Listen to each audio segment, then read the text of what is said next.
Hello everybody, in today's video I would like to show you a new add-in for Autodesk Inventor. It's called SMA. How it works and what does it do, let's just figure this together out.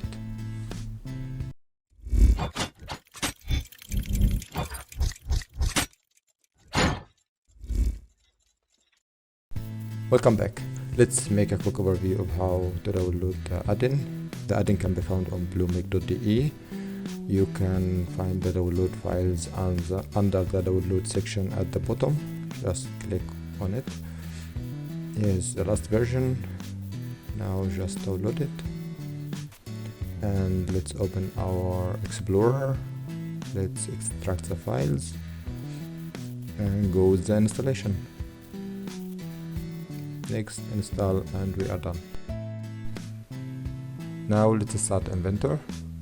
Until it opens, let me show you something. Well, it's opened. Let's open Launch Add-in Manager. Just remove the block and load automatically, and we are done. You can find the add-in in the apps and features, just as standard programs. So let's start an assembly. The add-in works for assemblies and parts too. So let me just hide some of the parts here that I don't need for now. We will check it later. As you can see at the top of the ribbon we have a PM tab.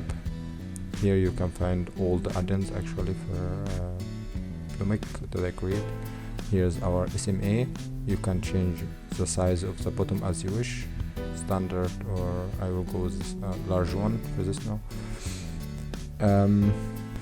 So where is the problem? If you have a slot and a hole and you are trying to center the middle of the slot to the center of the hole, it's a nightmare. It's not an easy task. I would do it like that. I will check the width of the slot and then I will add a constraint. Let's say 9 divided by 2, and for the first moment it works, looks nice, but I would need other constraints too, that the part is fully constrained at the end. So I will need an angle constraint too.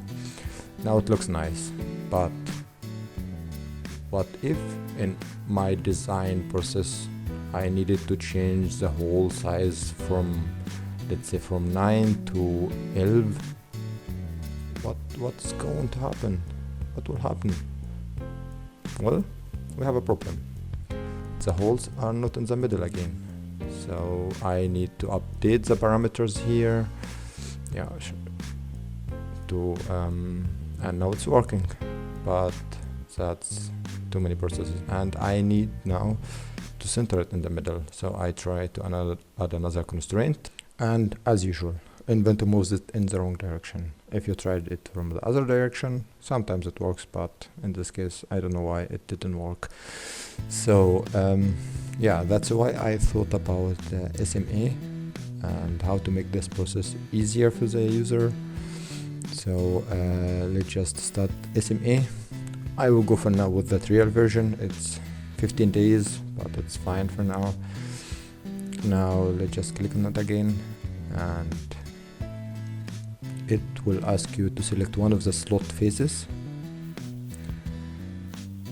and now you have a mid-axis in the middle of the slot, and as you can see the height of the axis is actually the same height of the slot.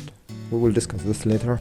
Now let's check how it looks like inside of part environment. So I will just open this part, and as you can see it's underneath of your feature, and usually Inventor creates work axis and they are a bit longer than you need, as this example. So but in this case I decided to go with shorter axis. They have the same height of the slot. Let's just give it a try again. Let's check this face, and as you can see it has the same height of the slot. And let's check this other one. This was created using mirror feature, so we have for our mirror feature also an axis. Now let's check if our add-in is working correctly. So let's check if the axes are in the middle. We have here from the center 5.5 and we have a total width of 11, so we are in the middle. What if I change the width of the slot to 9? Let's check it again. It's now 4.5. It's in the middle. What if I change the location of the slot? Does it affect the work axis? No, it will move with the slot and it will always remain in the middle, as you can see. Let's just change it back again to 60, and here we have our work axis. We can change the visibility, we can delete it too. They are just normal work axis. Now let's make our constraint. It's there. Let's delete the other ones that we don't need. This angel constraint, for example, and this other one, I think we don't need it too. So I need one constraint again on the other side, and it's always in the middle. So I don't need so many constraints. What about adaptivity? Can I use this function in adaptivity? Yes, you can use it. Just make the holes adaptive and change the adaptivity of your part. And let's make this one grounded so they don't move. And let's just move the holes anywhere. Yeah. So let's just add a new constraint to the axis, and it's there. Let's check the dimension again if it's in the same location as before. So this could save you a lot of time. Lastly, let's make a quick overview of how it works with other different types of slots. The first one here we have is cut through. So we get 2 axes for this one, and what about this part? It has 2 mini slots. We can test all of them. As you can see, the first feature is cut to. It has 2 slots. So let's hide this annotation. It looks nicer. So we select one of the faces and it creates 2 axes because we have 2 slots. So for each slot we get an axis. What about this one? It has cut 4. It has 2 slots and rectangle pattern of it.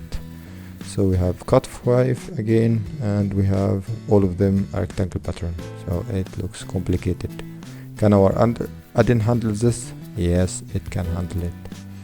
As you can see, it has created for each feature you have a new axis, and your browser is not full of work axes. It's just features.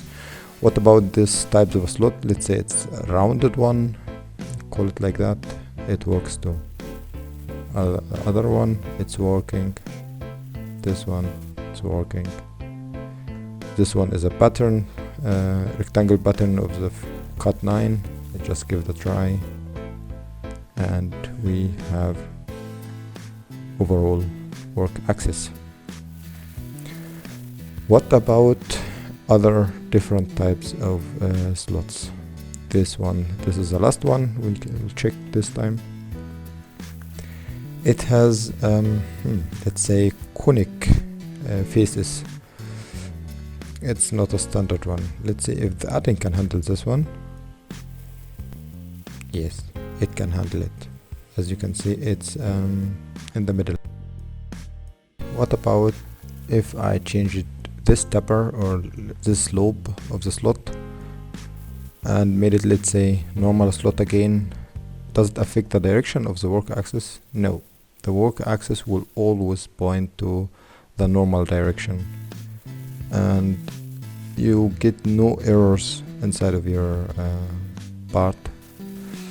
So yeah, that was it. I hope this add-in will help you in your daily work and make your life much easier, and help you in your design process. Lastly, if you don't like seeing those work axes, you can just hide it. Just go to object visibility and hide it. The same thing can be done in part environment, so they are all hidden. So if you have any questions, feel free to ask and let us know. Thank you for watching.